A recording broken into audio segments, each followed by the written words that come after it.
Gold trusted gold buyers మీరు తాకట్టు పెట్టిన బంగారాన్ని విడిపించి ఈ రోజు ఉన్న మార్కెట్ ధరకు కొనబడును.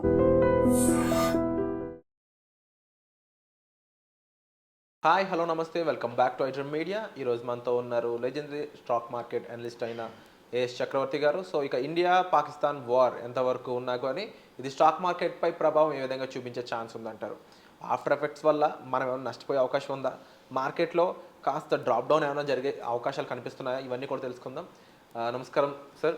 నమస్తే. సో ఇండియా పాక్ వార్, ఇది ఇంకా దీని మీద క్లారిటీ అయితే రాలేదు. వార్కి ఎక్కువ సన్నద్ధాలు అయితే జరుగుతున్నాయని తెలుస్తూ ఉంది. బట్ ఏ రకంగా జరిగిన ఇండియన్ స్టాక్ మార్కెట్పై గ్లోబల్ ఫ్యాక్టర్స్ పరంగా ఎటువంటి ఇంపాక్ట్ ఉంటుంది, ఈ వార్ పరంగా ఎలాంటి ఇంపాక్ట్ ఉంటుంది, సో ఏంటి ఫ్యూచర్? రెండు విషయాలు మనం డిస్కస్ చేసుకోవాలి విరాట్ గారు. ఒకటి, వార్ వస్తుందా అనే క్వశ్చన్. మీరు సోషల్ మీడియాలో కనుక గమనించినట్టయితే ప్రతి ఒక్క వ్యక్తి కూడా పాకిస్తాన్ పేసమార్చాలి, పీఓకు మొత్తం ఆక్రమించాలి, పాకిస్తాన్ లాహోర్దా కొట్టాలి, పాకిస్తాన్ అసలు మొత్తం ఆక్రమించాలి, పాకిస్తాన్కి తగిన బుద్ధి చెప్పాలి, పాకిస్తాన్ ఖబర్దార్, ఇలాంటి దేశభక్తి సంబంధించినటువంటి వీడియోలు అపారంగా నేను చూస్తున్నాను. వీటన్నిటి చూసిన తర్వాత నేను ఓపెన్గా చెప్పదలుచుకున్నాను. ప్రజలకి ఏంటంటే ఒక భావోద్వేగాలు ఉంటారు. నా పర్సనల్ ఒపీనియన్ అయితే గత 6 నెలల నుంచి మనం భారతదేశ రాజకీయాలు, భారతదేశ రాజకీయాలు కాదు, అంతర్జాతీయ రాజకీయాలు మనం పరిశీలించుకుంటున్నట్టయితే కొంత కుట్రకోణం కనపడుతుంది భారతదేశం మీద అనేది నాకు స్ట్రాంగ్ ఒపీనియన్. ఎందుకంటే మనం ప్రతి విషయాన్ని పరిగణలో తీసుకోవాలి. బంగ్లాదేశ్ ఇష్యూలో అట్టర్ ఫెయిల్యూర్ అయింది. నెంబర్ 1. ఎవరు చెప్పినా ఒప్పుకున్నా ఒప్పుకోపోయినా పక్కనే ఉన్న బంగ్లాదేశ్లో హసీనా దించేసి మహమ్మద్ యూనస్ ఎక్కటం అనేటువంటిది 110% అట్టర్ ఫెయిల్యూర్ అయింది. రీసెర్చ్ అండ్ అనాలిసిస్ ఇండియన్ సంబంధించి అట్టర్ ఫెయిల్యూర్. తర్వాత ఇండియన్ మిలిటరీ సంబంధించిన ఐబీ కూడా అట్టర్ ఫెయిల్యూర్ అయింది. మనం యాక్సెప్ట్ చేయాల్సింది ఇవాళ నిజాయితీగా చెప్పాలంటే. దేశభక్తి వేరు, కొన్ని నిజాయితీ ఒప్పుకోవటం వేరు. దేశభక్తి అనంగంలోనే ఊరకనే పోస్టింగ్లు పెట్టుకోవడంలోనే దేశభక్తి ఉన్నట్టు కాదు. ఒక నిజాయితీ అనాలిసిస్ చేసేటప్పుడు మనం ఇండియన్ గవర్నమెంట్ ఫెయిల్ అయిపోయింది. ఫెయిల్ బంగ్లాదేశ్ పరిణామ క్రమంలో. యూనస్ అడ్వైజర్ ఇది అవ్వటం అనేటువంటిది, చీఫ్ అడ్వైజర్ అవ్వటం అనేది బంగ్లాదేశ్కి, దాన్ని మనం నిరోధించలేకపోవటం, దాన్ని ముందే పసిగట్టలేకపోవటం, షేక్ హసీనా దిగటం, అక్కడ మిలిటరీ వీటన్నిటి బేస్ చేసుకుంటే ఫెయిల్ అయింది.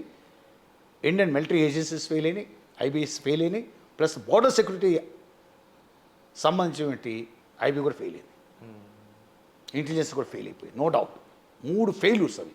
నెంబర్ 1 అది పక్కన పెట్టండి. తర్వాత దీని ముందు ఇంకో ఉపద్ఘాతం అంటే మహమ్మద్ యూనస్ ఈ మధ్య చైనా పోయినప్పుడు చైనాలో చాలా బాహాటంగా చెప్పాడు. మీకు చికెన్ నెక్కని మనం క్యాప్చర్ కన్నా చేయగలిగితే ఈశాన్య రాష్ట్రాలకి ఇండియాకి కట్ అయిపోతుంది సంబంధ బాంధవ్యాలు, మనం కట్ చేసేయచ్చు, లాక్ స్టేట్లు అయిపోతాయని చెప్పి ఒక స్టేట్మెంట్ ఇచ్చాడు. అంటే అంతర్జాతీయ రాజకీయాలు మనం నిశ్చితంగా పరిశీలించేటప్పుడు అది అయిపోయిన తర్వాత పాకిస్తాన్ ఆర్థికంగా చాలా దెబ్బతింది ఇవాళ. పాకిస్తాన్కి అంత ధైర్యం ఎక్కడి నుంచి వచ్చింది? Try to understand. ఇవాళ పుల్వామాలో దాడి చేసి ఒక 25 మందిని చంపేసేటువంటి ధైర్యం పాకిస్తాన్కి ఎక్కడి నుంచి వచ్చింది? అంటే ఫైనాన్షియల్ సపోర్ట్ ఉందంటారు. సో పాకిస్తాన్ దగ్గర రిజర్వ్ చూసుకుంటే 1 మంత్ సంబంధించి 1 month gold reserve, foreign exchange reserves. మరి అంత డేర్ ఎలా చేయగలిగారు? ఆర్థికంగా నలిగిపోతుంది, రాజకీయ అస్థిరత ఉంది, ఆర్థికమైన అస్థిరత్వంలో ఉంది, ఫారిన్ రిజర్వ్స్ లేవు, ఇన్ఫ్లేషన్ అన్కంట్రోలబుల్గా ఉంది అక్కడ పాకిస్తాన్లో. మరి ఇలాంటి సందర్భాల్లో అక్కడ ఉన్నటువంటి పుల్వామా దాడి చేసి 25 మందిని చంపేయటం అంటే దీని వెనక ఏదో సంథింగ్ రాంగ్, కుట్రకోవడం ఉంది. ఎందుకంటే యుద్ధం డిక్లేర్ చేయటం పెద్ద సమస్య కాదండి. ఇప్పుడు రష్యా ఉక్రెయిన్ మీద దాడి స్టార్ట్ చేయడానికి ముందు ఏమనుకున్నాడంటే మార్నింగ్ 6 o'clock స్టార్ట్ చేస్తే వారు లంచ్కి క్లోజ్ చేసేయచ్చు అనుకున్నాడు. లంచ్ టైం క్లోజ్ చేసేయచ్చు, ఏముంది ఉక్రెయిన్ అనుకున్నాడు. ఉక్రెయిన్ మీద దాడి చేసిన తర్వాత ఉక్రెయిన్ ఉన్న వెనకున్న శక్తులు బయటకు వచ్చినాయి. 3 ఏళ్ళు అయింది. 3 లక్షల మంది died in Russia. 3 lakhs died, 3 lakhs disable. అంటే ఓవరాల్గా ఏం చెప్తారు సార్ ఇప్పుడు? నేను చెప్తూ పోతున్నానండి. 3 lakhs డిజేబుల్ అంటే 6 లక్షల మంది, 3 లక్షల మంది చచ్చిపోవటం, 3 lakhs డిజేబుల్ అంటే కళ్ళు పోయో, కాళ్ళు పోయో, చేతులు పోయో పనికిరాదు.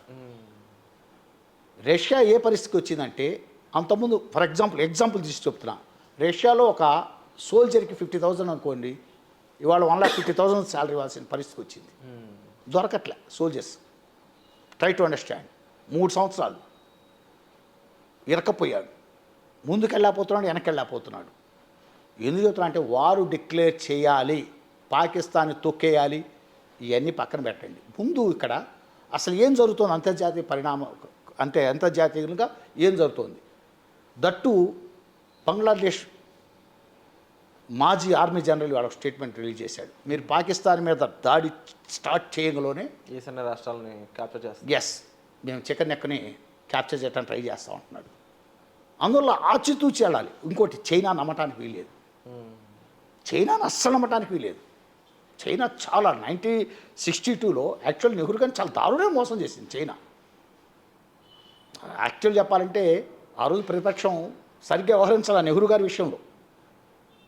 అస్సలు భారతదేశం ఆ రోజు ప్రతిపక్షం అనేది నెహ్రూ గారికి ఇవ్వాల్సిన విలువ, గౌరవం అసలు వాస్తవం చెప్పాలంటే ఇవ్వలేదు. ఫ్రాంక్లీ స్పీకింగ్ ప్రతిపక్షం చాలా దారుణంగా బిహేవ్ చేసి నెహ్రూ గారి విషయంలో. అందువల్ల చైనానే అంత దగ్గర కంట్రీ కాదు. ఇవాళ వార్ డిక్లేర్ చేశారు. ఇప్పుడు నరేంద్ర మోడీ ఎందుకు ఇంకా డిక్లేర్ చేయలేదు అనుకుంటున్నారు?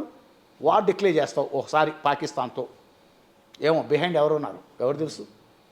ఫైనాన్షియల్ సపోర్ట్ వస్తుండొచ్చు, మీకు వెపన్ సపోర్ట్ వస్తుండొచ్చు.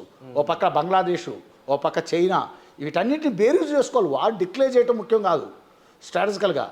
ఎందుకంటే నేను ఇందాక చెప్పాను మీకు ఫెయిల్ అయింది బంగ్లాదేశ్ పరిణామ క్రమంలో. హసీనా దిగి మొహమ్మద్ యూనస్ ఎక్కే విషయంలో ఫెయిల్ అయింది. మిలిటరీ ఐబీ ఫెయిల్ అయింది, బిఎస్ఎఫ్ ఐబీ ఫెయిల్ అయినాయి. చాలా అట్టర్ ఫెయిల్యూర్. ఇలాంటి టైంలో వెంటనే డిక్లేర్ ఊరక మనం వెళ్ళి వెంటనే పాకిస్తాన్ పొద్దున పోయి సాయంత్రం కొట్టే వాడి దగ్గర న్యూక్లియర్ బాంబ్స్ ఉన్నాయి. మనం దేశభక్తి అంటే ఊరకనే ఏది పడితే మాట్లాడేయటం, తోలు తీసేయాలి పాకిస్తాన్ది, పొద్దున పోవాలి సాయంత్రం. ఏంది అదేమన్నా దేశం? ఆటమిక్ పవర్ ఉన్న దేశం. దిగిన తర్వాత మళ్ళీ వెనక్కి రాలేం వార్లోకి. అందువల్ల ఆచితూచి, అందువల్ల వార్ అనేటువంటిది స్టార్ట్ అవుతుందా కాదా అనేది ఇప్పుడున్న డెవలప్మెంట్స్ని బట్టి డిసైడ్ చేయలేము. ఇప్పుడున్న డెవలప్మెంట్స్ని బట్టి. ఎందుకంటే చాలా లోతైన అంతర్జాతీయ మద్దతు కూడగట్టుకోవటం. జయశంకర్ గారు తిరుగుతున్నారు ఆ విషయంలో. అంతర్జాతీయంగా మనకు వచ్చే మద్దతు ఎట్లా ఉంటుంది, మనం ఎల్ఓసిని క్రాస్ చేయడానికి ఒప్పుకుంటుంది అంతర్జాతీయ సమాజం. మీరేదో మనం ఇండియా ఏకపక్షంగా వెళ్ళిపోయి ఎల్ఓసి క్రాస్ చేసుకొని కొట్టుకుంటూ లాహోర్ దాకా పోవటం, అంతర్జాతీయమైనటువంటి ఒత్తిళ్లు చాలా ఉంటాయి. వాజ్పేయి గారు మరి కార్గిల్ యుద్ధంలో ఎల్ఓసికి క్రాస్ చేయలే. ఎందుకు క్రాస్ చేయలే? అంతర్జాతీయ ఒత్తిళ్లు.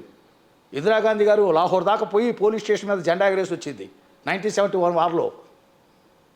వాజ్పేయి గారు కాళికామాత అన్నాడు పార్లమెంట్లో. మరి అంతర్జాతీయ ఒత్తిళ్లు వస్తున్నాయి.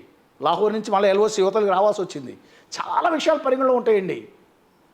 మనం అరుగు మీద కూర్చొని మన ఊళ్ళో ఏది పడితే అది మాట్లాడుకున్నట్టు ఉండదు ఇంటర్నేషనల్ పాలిటిక్స్లో. అందువల్ల మనకు మద్దతు వచ్చేవాడేవాడు, రానివాడేవాడు, అసలు ఇక్కడ లోపల ఏమన్నా మ్యాపింగ్ జరుగుతుంది మన మీద, ఎన్నో విషయాలు పరిగణలో తీసుకొని వార్ డిక్లేర్ చేయాలి. అందువల్ల వార్ అయితే ఇమ్మీడియట్గా డిక్లేర్ చేస్తారని నేను అనుకోవట్లేదు.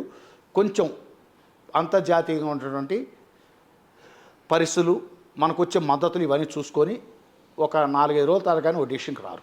ఇప్పుడు ఈ క్షణంలో వెంటనే డెసిషన్ రాలేదు. సో ప్రస్తుతానికి వార్ అనేది మనం ఏదో సినిమాటిక్గా అనుకోవడం కాదు, కానీ రియల్ టైం మీరు అబ్జర్వ్ చేసినట్లయితే జియో పాలిటిక్స్ పరంగా ఇన్ని రకాల ఆబ్జెక్టివ్స్ ఉన్నాయి కాబట్టి ఇప్పుడు వార్ జరగడానికి స్కోప్ అనేది చాలా తక్కువ ఉన్నట్టు అని చెప్పి. తక్కువ నేను అనట్లేదు, తక్కువ అని కూడా నేను అనట్లేదు. కొంత ఎక్సర్సైజ్ చేయాలి దాని మీద, ఇంకా టైం కొంత ఎక్సర్సైజ్ చేయాలి. 1-2 రోజుల ముందు ఎక్సర్సైజ్ చేయాలి. మనకు అంతర్జాతీయంగా వచ్చే మద్దతు ఏంటి, మన ఫైనాన్షియల్ పొజిషన్ ఏంటి, అసలు వాళ్ళ వెనక ఏమన్నా బిహైండ్ థాట్స్ ఏంటి, పాకిస్తాను, బంగ్లాదేశ్, అసలు చైనా, వీళ్ళ యొక్క ఇంటర్నల్ ఐడియాలజీ ఏంటి, వీటన్నిటి మీద ఒక అవగాహనకు వచ్చి మనం దౌత్యపరంగా వాళ్ళతోటి చైనాతో కానీ మాట్లాడుకొని ఇంకా అమెరికాతో ఇట్లా అంతర్జాతీయంగా అతి ముఖ్యమైన దేశాలతో మాట్లాడుకుంటూ మనకు మద్దతు కూడగట్టుకొని వీటన్నిటిని బేస్ చేసుకొని వారిలో దిగాలి. అంతేగాని మనం ఏదో ఇక్కడ కూర్చొని వెంటనే పాకిస్తాన్ కొట్టేసేయాలి, తెల్లారి పొద్దునే అసలు లేకుండా చేయాలి. ఇవన్నీ ఏంటంటే ఊరక అవన్నీ రియల్ గ్రౌండ్లో చెల్లవండి. మనం ఇక్కడ మాట్లాడుకున్నట్టు ఉండదు. అక్కడ చాలా స్ట్రాటజికల్గా చాలా విషయాలను కూలంకుషంగా పరిశీలించుకొని ఇంకా టైం తీసుకుంటూ 2-3 రోజులు అయితే కానీ ఒక క్లియర్ పిక్చర్ రాదు. Yes sir, but thank you so much for the analysis. Stock market విషయం పక్కన పెడితే వార్క్ అయితే ఇలా ఉంది సిచ్యువేషన్ అనేది ఒక అనాలిసిస్ మీరు ఇవ్వడం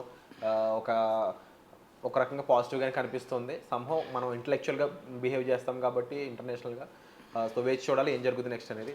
but thank you so much for information. Thank you.